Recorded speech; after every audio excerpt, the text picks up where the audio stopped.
आज डॉक्टर बाबासाहेब आंबेडकर यांची 133वी जयंती आहे आणि त्यानिमित्त आपण सध्या आहोत बुलढाणा जिल्ह्याच्या आदिवासी भागातील सातपुड्याच्या पायथ्याशी असलेल्या पातुर्डा गावात। 29 मे 1929 रोजी डॉक्टर बाबासाहेब आंबेडकर यांनी बुलढाणा जिल्ह्यातील पातुर्डा या गावातील याच विहिरीवर, आपण जी समोर विहीर बघतोय, याच विहिरीवर येऊन त्या काळी अस्पृश्य समजल्या जाणाऱ्या जनतेला आपल्या हाताने पाणी काढून पाजलं होतं। त्यांच्यासोबत गाडगे बाबा सुद्धा होते। 29 मे 1929 साली या पवित्र विहिरीवर डॉक्टर बाबासाहेब आंबेडकर आले होते आणि त्यांनी त्या काळात अस्पृश्य समजल्या जाणाऱ्या जनतेला स्वतःच्या हाताने या विहिरीतील पाणी काढून जनतेला पाजलं होतं। तेव्हापासून या विहिरीला पवित्र असं तीर्थक्षेत्राचा दर्जा मिळालेला आहे। मात्र सरकार आणि राजकीय नेत्यांच्या उदासीनतेमुळे या परिसराचा अद्यापही विकास झालेला नाही। हीच ती विहीर आहे ज्या विहिरीचं डॉक्टर बाबासाहेब आंबेडकरांनी त्या काळी पाणी पाजलं होतं। अस्पृश्य समजल्या जाणाऱ्या लोकांना आपल्या हातानेच पाणी पाजलं होतं आणि तेव्हापासून मोठ्या प्रमाणात देशभरातून या ठिकाणी भाविक हे अनुयायी हे येत असतात। या ठिकाणी काही भाविक सुद्धा आज सकाळपासूनच गर्दी करत। आपण त्यांच्याशी बातचीत करूया। दादा, तुमचं नाव काय आणि या काय सांगाल या विहिरीबद्दल? या विहिरीबद्दल बाबासाहेब 1929 रोजी बाबासाहेबांनी या विहिरीला भेट दिली होती आणि आम्हाला अस्पृश्य लोकांना यांनी या विहिरीचं पाणी पाजलं होतं। त्यावेळेस योगायोग बाबासाहेबांसोबत गाडगे बाबा होते आणि त्यांच्या पदस्पर्शाने पावन झालेली विहीर आहे। आज योगायोगाने महाराष्ट्राचे मुख्यमंत्री श्री एकनाथजी शिंदे साहेब बुलढाणा येत आहेत।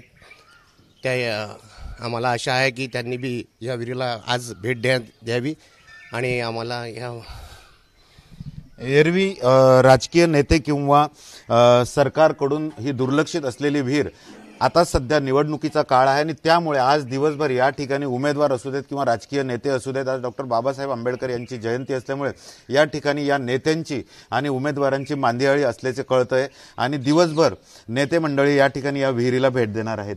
काय सांगाल, तुमची काय मागणी आहे? डॉक्टर बाबासाहेब आंबेडकरांचं जय हो। माझी सर्वप्रथम बोधिसत्व डॉक्टर बाबासाहेब आंबेडकर यांच्या जयंतीनिमित्त सर्व गावकरी, सर्व परिसरातली मंडळी यांना शुभेच्छा। डॉक्टर बाबासाहेब आंबेडकर 19 मे 1929 साली पातुर्डा नगरीमध्ये आले होते आणि बाबासाहेबांनी त्यावेळेस जो काही विटाळ व्हायचा, अस्पृश्यांना पाणी न देण्याचा, त्यावेळेस बाबासाहेबांनी इथून एक क्रांती उभी केली आणि बाबासाहेबांनी अस्पृश्यांसाठी तेव्हापासून या विहिरीचा किंवा या विहिरीकडे सरकारचं बघण्याचा दृष्टिकोन कसा आहे? विकास झाला या भागाचा? या भागाचा विकास जसा पाहिजे तसा झाला नाही। आतापर्यंत जवळपास 70, 80, 90 वर्ष झाले, परंतु या भागाकडे दुर्लक्ष होत आहे आणि साधंच एक कंपाऊंड बांधून फक्त एक तितक्यापुरतं काम करून बाकीचा जो काही विकास व्हायचा पाहिजे होता तो झाला नाही आहे।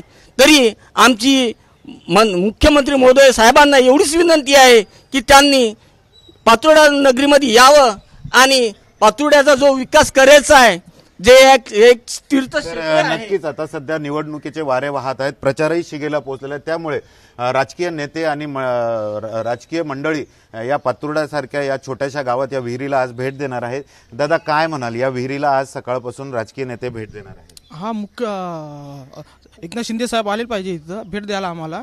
हा, विहिरीला भेट देऊन ते मागणी करे त्यांच्यासोबत। तर नक्कीच आपण बघू शकताय की 29 मे 1929 रोजी डॉक्टर बाबासाहेब आंबेडकरांनी याच विहिरीला भेट दिली होती आणि अस्पृश्य समजल्या जाणाऱ्या त्या काळच्या समाजाला स्वतःच्या हाताने पाणी पाजलं होतं आणि तेव्हापासून या विहिरीला मोठा तीर्थक्षेत्राचा दर्जा मिळालेला आहे। देशभरातून हजारो अनुयायी या ठिकाणी विहिरीला हे भेट देत असतात आणि परंतु अद्यापही हा परिसर उपेक्षित असल्याने या भागातील नागरिकांची मागणी आहे की याचा विकास व्हावा। योगायोगाने आज डॉक्टर बाबासाहेब आंबेडकरांची 133वी जयंती आहे आणि मुख्यमंत्री बुलढाणा जिल्ह्यात आहे। मुख्यमंत्र्यांनी सुद्धा या विहिरीला भेट द्यावी अशी मागणी स्थानिक आणि या अनुयायांनी केली आहे। कॅमेरामन शांताराम तायडेसह doctor Sanjay Mahajan, ABP Majha, Paturda, Buldhana. ABP माझा, उघडा डोळे बघा नीट।